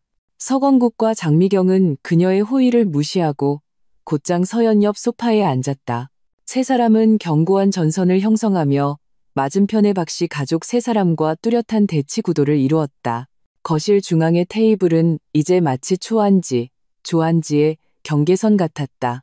짧은 침묵 후 김영자의 날카로운 눈총에 쫓긴 박진우가 마침내 참지 못하고 먼저 공격을 시작했다. 그는 테이블을 쿵 하고 내리쳤다. 그 소리로 자신의 용기를 북돋으려는 듯했다. 한서연, 너 대체 뭘 하려는 거야? 박진우의 목소리는 긴장으로 약간 쉬어 있었다. 그는 얼굴을 붉히며 서연의 코를 가리키며 미리 연습해둔 비난을 시작했다. 부모님은 왜 부른 거야? 백으로 쓰려고? 사람 수로 우리 집안을 누르려고? 내가 말하는데 소용없어. 오늘 누가 와도 소용없다고? 이 결혼 생활은 더 이상 못해. 당신은 매일 찬바람 쌩쌩 불고 집에 오는 게 무슨 초상집 오는 것 같아. 이 집이 당신한테 뭘 잘못했는데? 우리 엄마는 당신을 친딸처럼 대했고 내 동생은 당신을 친언니처럼 대했어. 근데 당신은? 당신 마음에 우리가 있기는 했어? 그의 목소리는 점점 커졌다. 마치 억눌려 있던 원망과 불만을 토해내는 듯했다. 그 장부들을 내 얼굴에 던진 건 나랑 우리 엄마를 모욕하려는 거잖아. 그래, 성공했어. 이제 나도 당신이랑 더 이상 못 살겠어. 이혼해. 무조건 이혼이야. 이 집은 우리가 결혼 후에 산 거고 부부 공동 재산이야. 반반 나누는 게 하늘의 이치라고. 김영자는 아들이 좋은 시작을 끊자 즉시 피 냄새를 맡은 사냥개처럼 달려들었다. 그녀는 허벅지를 치며 울부짖기 시작했다. 목소리는 날카롭고 귀에 거슬렸다. 아이고, 세상에. 우리 박씨 집안이 무슨 죄를 지어서 이런 독사 같은 며느리를 들였나. 사돈, 사부인, 두 분이 좀 판단해 주세요. 당신 내 딸이 우리 진우를 어떻게 들들 볶았는지. 이건 우리 모자를 죽이려는 거예요. 김영자는 눈물 콧물을 흘리며 연기력이 일품이었다. 그깟 좀스러운 장부로 우리 박씨 집안 인격을 모독하고 집안을 쑥대밭으로 만들어서 우리 가족 모두에게 상처를 줬어요. 분위기를 바꾸어 그녀는 갑자기 울음을 뚝 그치고 얼굴에 악독한 기색을 띄었다. 이혼? 좋아. 하지만 한서연, 저녀는 빈손으로 나가야 해. 이 집은 우리 박씨 집안의 뿌리야. 저 외가 것이 무슨 자격으로 나눠? 제가 낸 그 푼 돈은 지난 몇 년간 우리 집에서 산 월세로 치자고. 맞아요. 빈손으로 나가야죠. 박지혜가 옆에서 부채질하며 재앙을 즐기는 듯한 표정을 지었다. 새언니, 아니, 한서연 씨, 사람 욕심이 너무 과하면 안 돼요. 우리 가족 마음에 상처를 주고 벽돌 한 장이라도 가져가려고 하다니 무슨 헛된 꿈을 꾸는 거예요? 박씨모자 세 사람은 서로 주거니 받거니 하며 침을 튀겼다. 마치 이미 서연의 최종 결말을 선고한 듯했다. 그들은 더이 양양하게 맞은편의 서연을 바라봤다. 그녀가 무너지기를, 울기를, 용서를 빌기를 기다렸다. 그러나 서연은 여전히 평온했다. 심지어 그녀의 부모님인 서건국과 장미경조차 조용히 듣고만 있을 뿐 얼굴에 조금의 동요도 없었다. 이 극도의 고요함은 마치 얼음물처럼 박씨 세 사람의 광기에 찬 머리 위로 쏟아졌다. 그들의 고함 소리는 점점 약해지다가 마침내 죽음 같은 정적 속으로 사라졌다.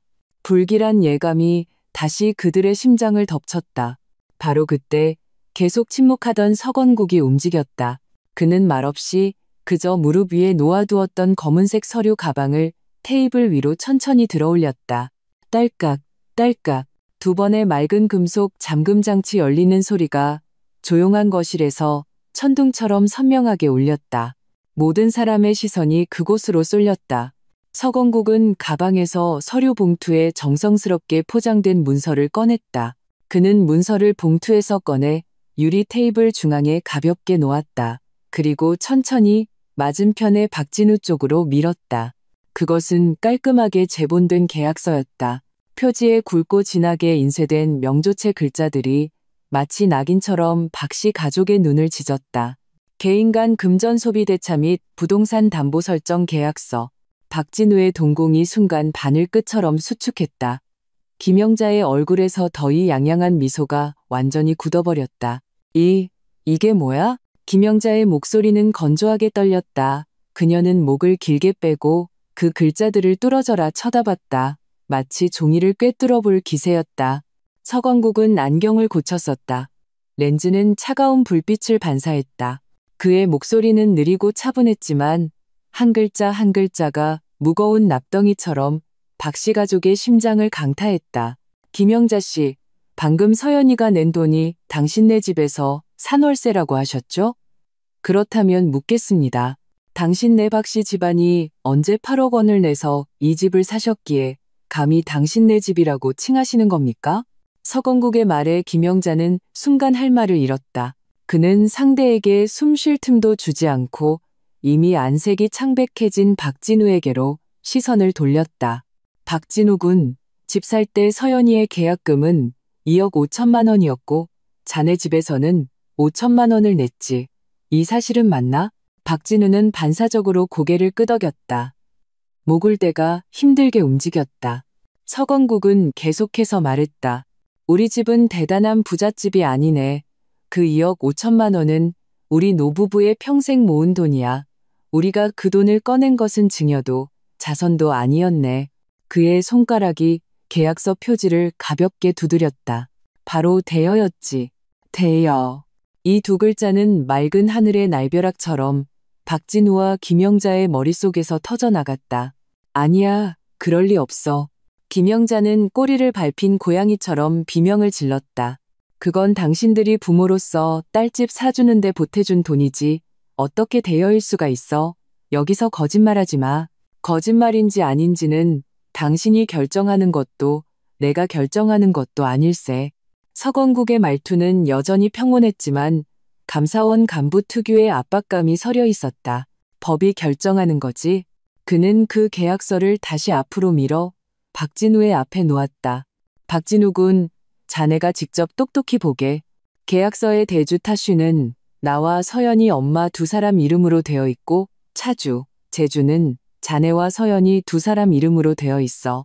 담보물은 바로 이 집이고 계약서 마지막에는 자네의 친필 서명과 지장이 찍혀 있네. 박진우의 몸이 격렬하게 떨렸다. 그는 채를 치듯 떠는 손을 뻗어 거의 그 계약서를 낚아채듯 가져갔다. 그는 미친 듯이 마지막 페이지를 넘겼다. 흰 종이에 검은 글씨가 선명했. 갑, 대주, 서건국, 장미경, 을, 차주, 한서연, 박진우. 그리고 을의 서명란에는 그의 휘갈겨 쓴 서명과 그의 이름 위에 찍힌 선명한 붉은 지장이 그의 어리석음과 무지를 무정하게 비웃고 있었다. 순간 잊고 있던 기억이 조수처럼 밀려왔다. 그는 기억해냈다. 5년 전 아파트 매매 계약을 하던 날 장인어른이 정말로 이런 서류를 내밀며 서명을 하라고 했던 것을. 그때 그는 새 집을 갖게 된다는 기쁨에 취해 있었고 장인어른은 그저 절차상 필요한 것이라고만 했다. 그는 보지도 않고 펜을 휘둘러 서명했다. 그는 그것이 장인어른이 딸 앞에서 돈을 냈다는 것을 증명하기 위한 일종의 형식적인 절차라고만 생각했다. 그것이 자신을 나락으로 떨어뜨릴 빈틈없는 치명적인 계약서일 줄은 꿈에도 몰랐다. 계약서에 명백히 적혀 있네. 서건국의 목소리는 이제 지옥의 판결문 같았다. 해당 2억 5천만 원의 대여금은 차주인 한서연, 박진우가 공동으로 상환해야 한다. 동시에 계약 제3조 7항에 따르면 결혼 후 차주 중 한 명인 박진우가 공동대출 상환 의무를 이행하지 않을 경우 그가 결혼 전에 투입한 5천만 원의 계약금은 자동으로 주택 임차 보증금으로 전환되며 매월 월세에서 차감된다. 그의 부동산에 대한 모든 소유권은 자동으로 채권으로 전환된다. 서건국은 잠시 말을 멈춰 그들이 이 잔혹한 사실을 소화할 시간을 주었다. 그리고는 마지막이자 가장 강력한 폭탄을 투하했다. 즉, 자네들이 우리 노부부에게 이 2억 5천만 원을 모두 갚은 후에야 자네의 그 5천만 원 지분에 대해 논할 수 있다는 말일세. 아, 그리고 말하는 것을 잊었는데 서건국의 입가에 차가운 미소가 걸렸다. 바로 엊그제 서연이가 2억 5천만 원의 원금과 지난 5년간의 은행 동기이자를 합쳐 총 2억 8천만 원을 전액 상환했네. 이제 이 대여는 종결되었고 계약은 자동으로 이행 완료되었지. 이 집은 법적인 의미에서 자네 박진우와는 이제 아무런 관계가 없다는 뜻이야. 자네의 그 5천만 원? 이 지역의 시세로 계산하면 5년이면 아마 다 까이고도 남았을 걸세. 물론 이 계산에 이의가 있다면 우리 다시 앉아서 확실하게 계산해 볼 수도 있고 말이야. 진실의 천둥소리가 채가시기도 전에 더욱 맹렬한 번개가 거실의 모든 얼어붙은 공기를 찢었다. 박진우의 영혼은 마치 몸에서 분리된 듯 텅 빈 껍데기만 남아 그 계약서를 필사적으로 움켜쥐고 있었다. 종이의 가장자리는 그의 떨리는 손가락에 구겨져 있었다. 그의 시선은 마치 못 박힌 듯 그 휘갈겨 쓴 서명과 선명한 붉은 지장에 고정되어 있었다. 어리석고 무지하다. 이 두 단어는 보이지 않는 두 손이 되어 좌우로 그의 뺨을 후려쳤다. 화끈거리는 아픔이 뼛속까지 파고들었다. 김영자의 날카로운 비명이 그를 자기 파괴의 심연에서 끌어냈다. 가짜야. 이건 당신들이 위조한 거야. 김영자는 미친 암사자처럼 두 눈을 붉히고 손톱으로 서건국의 얼굴을 핥힐 기세였다. 이 늙은 것들이 내 아들 집을 뺏으려고 이런 비열한 수단을 쓰다니. 내 아들이 얼마나 효자고 서연이를 얼마나 사랑하는데 감히 이렇게 우리를 계산해? 그녀의 목소리는 날카로웠고 모든 것이 탄로난 후의 분노로 가득 차 있었다. 서건국은 그녀를 쳐다볼 가치조차 느끼지 못했다. 그 여유로움 자체가 극도의 경멸이었다. 계속 침묵하며 배경처럼 있던 서연의 어머니 장미경이 이때 천천히 일어섰다. 그녀는 김영자처럼 목청껏 소리치지 않았다. 그녀의 동작은 느렸고 심지어 퇴직교사 특유의 우아함까지 느껴졌다. 그녀는 들고 온 가방에서 천천히 또 다른 문서를 꺼냈다. 그 문서는 서류 봉투에 담겨 있었고 봉인된 곳에는 태극 문양이 새겨진 선명한 붉은 원형 도장이 찍혀 있었다. 김영자 씨, 당신은 늘 우리 집안이 보잘것없고 세상 물정 모른다고 했죠. 장미경의 목소리는 낮고 부드러웠지만 마치 얼음 송곳처럼 김영자의 고막을 정확히 찔렀다. 하지만 우리처럼 보잘것없는 집안에도 기본적인 원칙은 있어요. 모든 일은 증거를 가지고 합법적으로 해야 한다는 것. 그녀는 그 문서를 테이블 위에 가볍게 놓고 김영자 앞으로 밀었다. 이것은 당시 우리가 대여 계약서를 작성할 때 공증사무소에서 받은 공정증서예요. 공증인의 서명과 공증사무소의 직인이 찍혀 있다. 만약 계약서가 위조될 수 있다고 생각한다면 한번 국가공증기관을 위조해 보시죠. 공정증서. 이 세 글자는 세 개의 거대한 산처럼 쿵하고 내려앉아 김영자의 저주를 순식간에 먹게 했다. 마치 누군가 목을 조른 듯 했다. 그녀의 시선은 붉고 눈에 띄는 그 도장에 굳어버렸다. 그 도장은 거부할 수 없는 국가의 권위를 띠고 그녀의 모든 요행, 모든 억지, 모든 변명을 산산조각 냈다. 헉! 김영자의 몸이 휘청거렸다. 눈의 광기가 사라지고 대신 완전하고 파괴적인 절망이 자리 잡았다.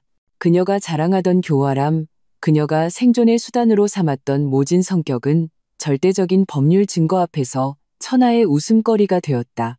아, 인간의 소리 같지 않은 울부짖음이 김영자의 목구멍에서 터져 나왔다. 그녀는 다리에 힘이 풀려 그대로 바닥에 주저앉았다. 육중한 몸이 바닥에 부딪히며 쿵 하는 소리를 냈다. 과거 집안에서 절대 권력을 휘두르던 박씨 집안의 태우마마는 이제 차가운 바닥에 퍼진 진흙더미 같았다. 그녀는 머리를 풀어헤치고 눈물 콧물을 흘리며 두 손으로 바닥을 마구 내리쳤다. 사기꾼. 당신들 가족 전부 사기꾼이야. 처음부터 우리를 계산하고 있었어. 이 사람 잡아먹고 뼈도 안 뱉을 악마 같은 것들. 내 집이라고. 울부짖음과 저주가 뒤섞여 종말이 다가온 듯한 비통함으로 가득 찼다. 박지혜도 완전히 넋이 나갔다. 그녀는 바닥에 쓰러진 어머니를 멍하니 보다가 넋나간 오빠를 보고 마지막으로 시선을 그 공정증서에 두었다. 머릿속이 윙윙거렸다. 집. 그녀가 늘 마음 편히 공짜로 먹고 마시고 심지어 남편과 아이까지 데리고 와 기생하던 그 집이 오빠의 집이 아니었다니. 그럼 자신은 뭐지? 기생충? 거대한 공포와 수치심이 순식간에 그녀를 삼켜버렸다. 오빠? 박지혜는 달려들어 박진우의 팔을 잡고 세게 흔들었다. 오빠, 어떻게 좀 해봐. 말 좀 해보라고. 우리가 이대로 쫓겨나야 해. 민준이는 어떡하고? 우리 가족 길바닥에 나앉아야 하냐고. 박진우의 몸은 그녀에게 흔들리며 낡은 인형처럼 힘이 없었다. 그의 눈은 공허했고 동공은 풀려 있었다. 마치 외부의 어떤 소리도 들리지 않는 듯했다. 그의 세계는 이미 무너져 내렸다. 이 아수라장 속에서 서연, 그들이 늘 온순하고 인내심 강해 마음대로 할 수 있다고 여겼던 그 여자가 마침내 일어섰다. 그녀의 동작은 빠르지 않았지만 보이지 않는 압박감이 느껴졌다. 거실 천장의 차가운 불빛이 그녀의 몸에 떨어져 맑고 단호한 윤곽을 그려냈다. 그녀는 바닥에서 떼쓰는 김영자를, 꼬리치며 애원하는 박지혜를, 그리고 저 살아있는 시체 같은 박진우라는 껍데기를 내려다보았다. 그녀의 눈에는 분노도 슬픔도 없었다. 오직 죽음처럼 고요한 평온만이 있었다. 그것은 수많은 밤, 눈물과 실망으로 단련된 결코 부서지지 않는 단단한 얼음이었다. 저는 여러분과 상의하는 게 아니에요. 서연이 입을 열었다. 목소리는 크지 않았지만 김영자의 울음소리를 뚫고 모든 사람의 귀에 명확하게 전달되었다. 통보하는 거예요.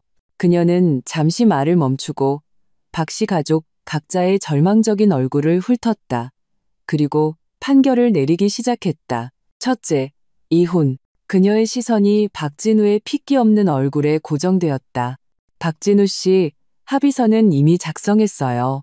내일 오전 9시 구청 앞에서 봐요. 와서 도장 찍어요. 당신이 오든 안 오든 이 이혼은 확정이에요. 둘째, 이 집. 그녀의 시선이 그녀가 한때 정성껏 꾸몄지만 이제는 혐오감만 남은 이 집을 천천히 훑었다. 법적으로도 사실적으로도 이 집은 당신들 박씨 집안과 이제 아무런 관계가 없어요. 그녀의 말은 차갑고 잔인하여 한치의 여지도 남기지 않았다. 마지막으로 그녀의 시선은 현관에 놓인 거대한 여행 가방에 닿았다. 그것은 박지혜네 가족의 짐이었다. 셋째, 서연의 목소리는 빙점까지 내려갔다. 3일 안에 저희 부모님이 돈 주고 산 이 집에서 나가주세요. 제 모든 물건은 제가 가져갈 겁니다. 제 것이 아닌 것은 한 푼도 탐하지 않겠지만 제 것인 것은 당신들이 실오라기 하나도 남겨둘 생각 마세요.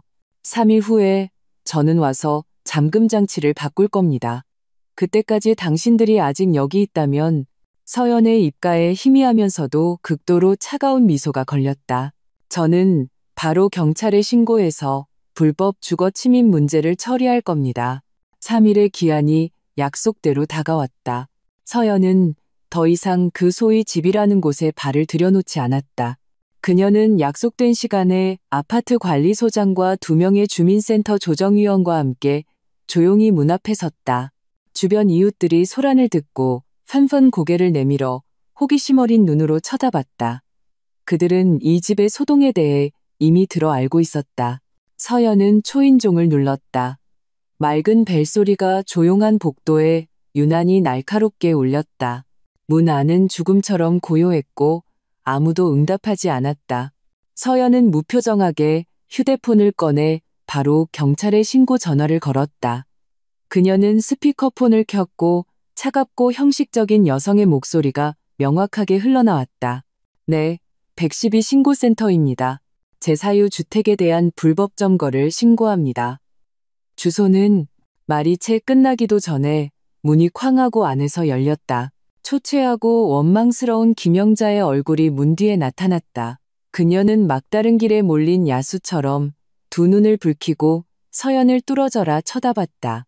이 독한 년, 진짜로 경찰에 신고를 해?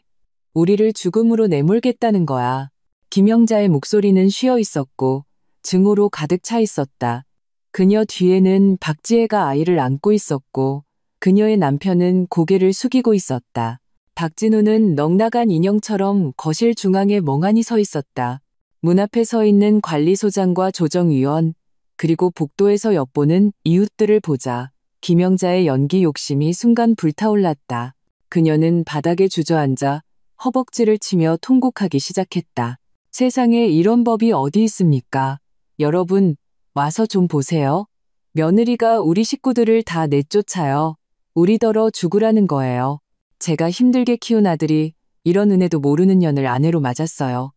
우리 집을 뺏고 우리더러 길바닥에 나앉으라네요. 몇몇 이웃의 얼굴에 안타까운 표정이 스치며 수군거리기 시작했다. 서연은 그녀에게 눈길 한 번 줄 가치도 느끼지 못했다. 그녀는 그저 침착하게 새로 발급받은 등기부등본 사본을 주민센터 조정위원에게 건넸다. 위원님, 이것이 이 집의 등기부등본입니다. 제 이름만 단독으로 기재되어 있습니다. 3일 전에 저는 이들에게 이사를 통보했고 그들은 이를 거부했습니다. 지금 저는 그들이 즉시 제 집에서 나가줄 것을 요구합니다. 조정위원은 서류를 받아 자세히 살펴보고 다시 떼쓰는 김영자를 쳐다보며 미간을 찌푸렸다.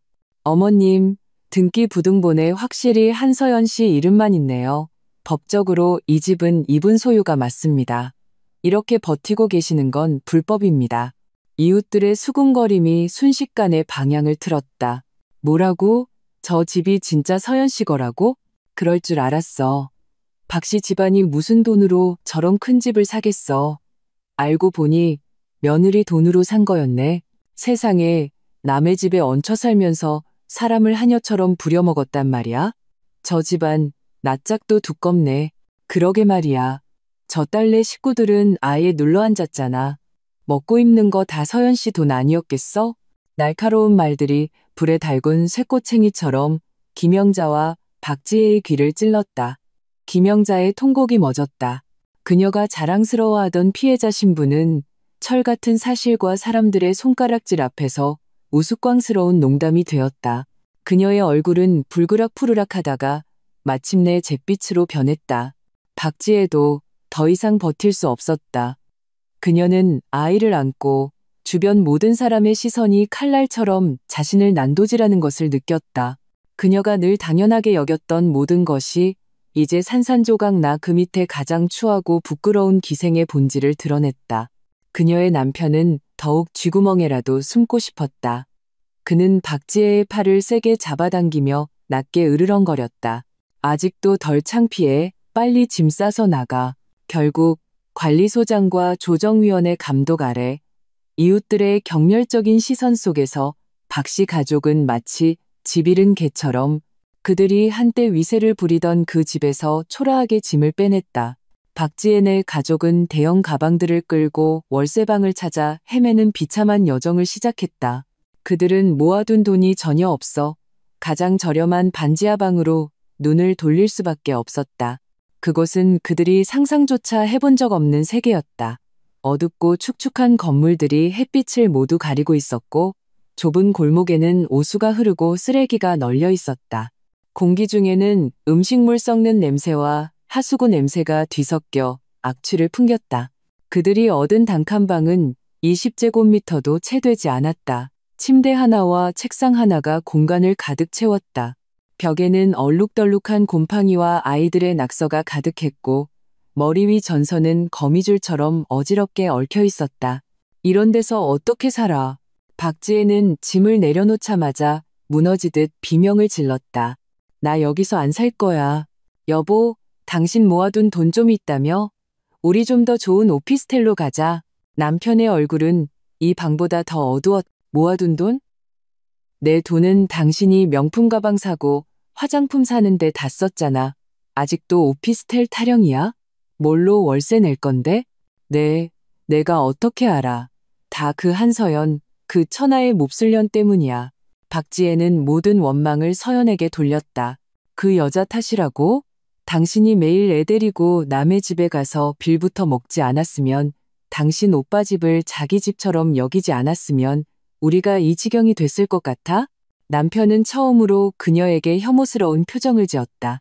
박지혜, 나도 예전에는 당신 오빠가 능력 있어서 우리 잘 살게 해줄 줄 알았어. 근데 이제 보니 능력 있는 건 당신 오빠가 아니라 한서연이었어. 당신이랑 당신 엄마는 그냥 두멍청이일 뿐이야. 굴러들어온 복덩이를 제 발로 걷어찼다고. 싸움은 그들의 일상이 되었다. 밥값 때문에, 아이 과자 한 봉지 때문에, 누가 나가서 일자리를 구해야 하는지 때문에 그들은 천지가 뒤집힐 듯이 싸웠다. 허영과 안일함에 가려져 있던 갈등이 이제 모두 폭발했다. 마침내 5,000원짜리 삼겹살 때문에 벌어진 격렬한 싸움 끝에 남편은 완전히 폭발했다. 그는 말없이 자신의 몇 안 되는 옷가지를 챙겨 배낭에 넣었다. 여보, 뭐 하는 거야? 박지혜는 불길함을 느끼고 다급하게 물었다. 남편은 그녀를 차갑게 쳐다봤다. 그 눈에는 더 이상 한 점의 사랑도 없었다. 오직 해방감만이 있었다. 박지혜, 나 이제 이런 생활 지긋지긋해. 하루도 더는 못 살겠어. 민준이는 내가 지금 데려갈 수 없으니 당신이 알아서 해. 그는 말을 마치고 뒤도 돌아보지 않고 그 숨막히는 월세방을 나갔다. 더럽고 혼란스러운 골목 끝으로 사라졌다. 텅 빈 방에는 박지혜와 아이의 울음소리만이 울려 퍼졌다. 김영자는 갈 곳이 없어 딸과 함께 이 좁고 더러운 월세방에 얹혀 살게 되었다. 과거 집안에서 절대 권력을 휘두르던 태우마마는 이제 딸의 눈치를 보며 살아야 했다. 박지혜는 자신의 모든 불행을 어머니의 어리석음과 탐욕 탓으로 돌렸다. 과거 동지였던 모녀는 이제 서로를 원망하는 사이가 되었다. 정신적, 신체적 타격에 김영자는 급격히 무너져 내렸다. 그녀는 기력을 모두 잃은 듯 머리는 희끗희끗해지고 등도 굽었다. 종일 삐걱거리는 침대가에 앉아 멍하니 허공을 바라봤다. 그녀는 분했다. 아직도 그 5천만 원을 잊지 못했다. 그녀는 마지막 용기를 내어 서연에게 전화를 걸었다. 전화가 연결되자 서연의 목소리는 여전히 평온했고 어떤 감정도 읽을 수 없었다. 서연아, 그 5천만 원 이제 돌려줘야 하지 않겠니? 그게 나랑 내 시아버지 노후 자금이란다. 김영자의 목소리에는 애원이 묻어 있었다. 서연은 전화기 너머에서 가볍게 웃었다. 그 웃음소리는 김영자를 오싹하게 했다. 어머님, 정말 그걸 달라고 하실 염치가 있으세요? 제가 그 다음 날 바로 정산 내역서 전자 파일을 어머님 휴대폰으로 보내드렸는데 안 보셨어요?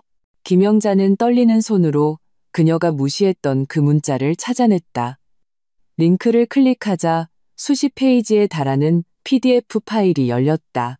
안에는 박지혜네 가족이 들어와 살기 시작한 날부터 발생한 모든 추가 비용이 빽빽하게 기록되어 있었다. 매일의 식비, 매 킬로와트의 전기, 가스요금, 강민준의 모든 장난감과 과자, 심지어 그가 다녔던 비싼 조기 교육 학원비까지 모든 항목에는 날짜, 금액, 비고가 있었다. 내역서의 마지막에는 선명한 붉은색에 눈을 의심케 하는 총액이 적혀 있었다. 총계 1억 2천만 원. 서연의 차가운 목소리가 수화기에서 들려왔다. 마치 얼음 칼날 같았다. 어머님이 제게 주신 5천만 원은 어머님 따님 가족이 제 집에서 공짜로 먹고 마신 식비조차 감당하지 못해요. 그런데 지금 그걸 돌려달라고요? 김영자는 눈앞이 캄캄해지며 휴대폰이 손에서 미끄러져 떨어졌다. 그녀는 완전히 주저앉아 버렸다. 그리고 박진우, 한때 하늘의 아들이라 불리던 그는 이제 가장 큰 웃음거리가 되었다. 이혼 합의서에 따라 그는 빈손으로 쫓겨났다. 아내를 잃고 집을 잃고 직장에서 동료들의 부러움을 받던 시선도 잃었다. 그는 그 집에서 나와 회사 근처에 작은 원룸을 얻어야 했다. 월급 통장은 자신의 손으로 돌아왔지만 그는 월세와 생활비를 빼고 남은 돈으로는 과거의 생활 수준을 유지할 수 없다는 것을 깨달았다. 그는 마침내 지난 몇 년간 어머니에게 바쳤던 자신의 월급을 떠올렸다. 그는 그 숨막히는 반지하 월세방으로 돌아가 처음으로 어머니에게 손을 내밀었다.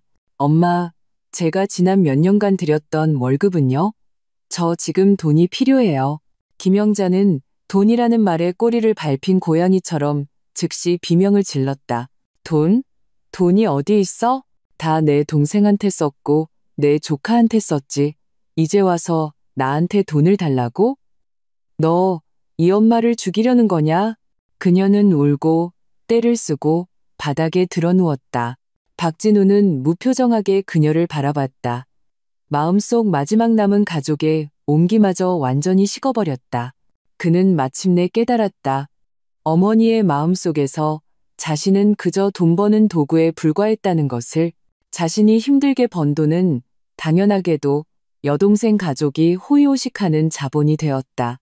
결국 수많은 다툼과 실랑이 끝에 김영자는 침대 밑에서 천 가방을 꺼내 그에게 던져주었다. 안에는 구겨진 몇백만 원이 들어있었다. 그것이 그의 십수년 청춘과 노력의 전부였다. 박진우는 그 초라한 돈을 들고 넋이 나간 채 그곳을 떠났다. 그는 화려한 거리를 걸으며 수많은 집의 불빛을 보았지만 그를 위해 켜진 등불은 단 하나도 없었다. 깊은 밤 고독과 후회가 조수처럼 그를 덮쳤다. 그는 서연에게 계속해서 메시지를 보냈. 사과에서 참회로 과거를 그리워하다가 용서를 구걸하는 내용이었다. 여보, 내가 잘못했어. 정말 잘못했어. 우리 다시 시작하면 안 될까?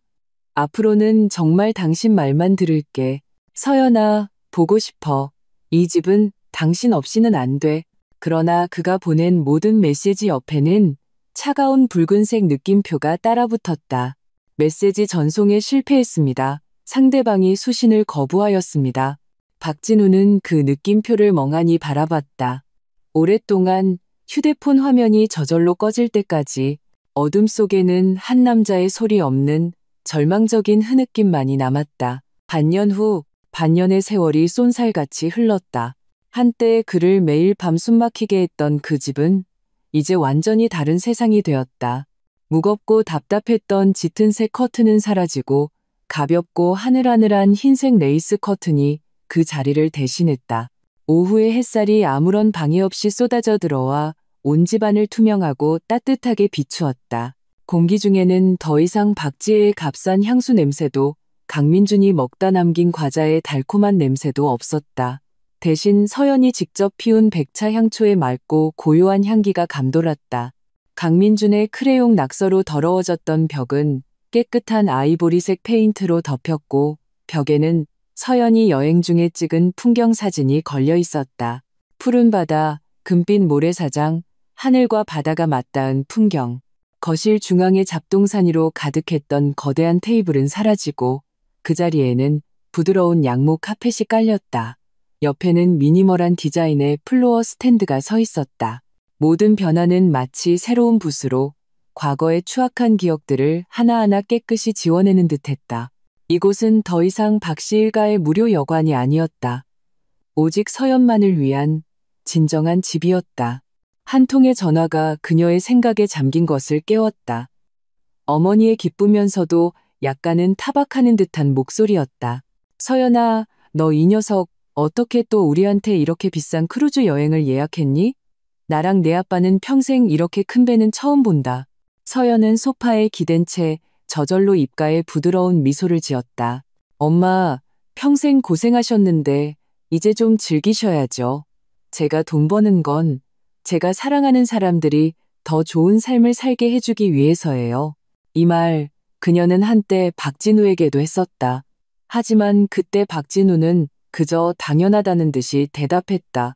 그럼 내 동생도 좀 더 챙겨줘야지. 우리는 가족이잖아. 이제와 생각하니 마치 다른 세상의 일 같았다. 전화를 끊고 서연은 업무용 이메일을 열었다. 본사에서 온 메일 한 통이 수시남에 조용히 놓여 있었다. 인사발령 통지. 한서연 부장의 시리우스 프로젝트에서의 탁월한 성과를 고려하여 이사회 결의에 따라 금일부로 한국지사 프로젝트 총괄 본부장으로 승진 발령함을 통지합니다. 연봉은 40% 인상됩니다. 그녀는 평온하게 메일을 닫았다. 마음속에는 환희 대신 물 흐르듯 자연스러운 평안함이 있었다. 과거의 그녀는 그 밑 빠진 독을 채우기 위해 자신의 가치를 증명하기 위해 시댁에 잘 보이기 위해 필사적으로 일했다. 이제 그녀는 자신을 위해 싸웠다. 어느 햇살 좋은 주말 오후, 서연은 자신을 위해 핸드드립으로 예가체프 커피를 내렸다. 커피 원두의 풍부한 과일향이 공기 중에 퍼졌다. 그녀는 맨발로 베란다의 따뜻한 나무 바닥을 밟고 커피를 든 채 멀리 보이는 도시의 스카이라인을 바라봤다. 산들바람이 불어와 그녀의 귀밑머리를 흩날렸고 아래층 정원의 치자꽃 향기도 함께 실어왔다. 옆에 라탄 테이블 위에서 휴대폰이 가볍게 진동했다. 위챗 메시지 하나가 떴다. 프로필 사진은 농구장에서 햇살처럼 환하게 웃고 있는 젊은 남자였다. 회사의 새로운 동료 이현우였다. 이현우 서연 팀장님, 주말 잘 보내고 계세요? 미술관에서 새로 인상파화가 전시회를 하는데 마침 표가 2장 생겼어요. 혹시 같이 보러 가실 생각 있으세요? 서연은 그 메시지를 보며 눈가에 맑은 미소가 서서히 번졌다. 그 미소에는 후련함과 편안함, 그리고 전에는 없었던 온전히 자신만의 자유가 담겨 있었다. 그녀는 바로 답장하지 않았다. 휴대폰 화면을 아래로 향하게 하여 조용히 옆에 내려놓았다.